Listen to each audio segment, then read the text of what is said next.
Speaking of the top of the ticket here, one of our producers, Colby, is telling us that, to the surprise of nobody, former President Donald Trump has already been called the winner in Kentucky as well as Indiana. Obviously, we know those are the two red states.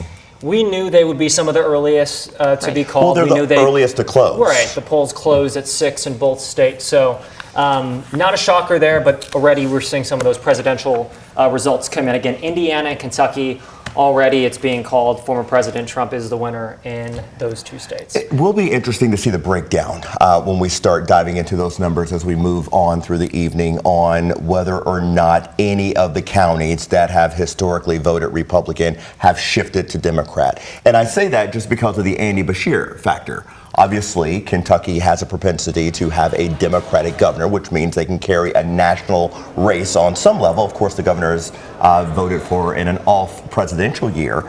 But the fact that he was in the running to be a vice presidential candidate, I'm curious to know, and we'll ask our analyst a bit later, if that had any impact on voters across the state of Kentucky. And in doing so, if that changed the direction of any of the solidly red counties.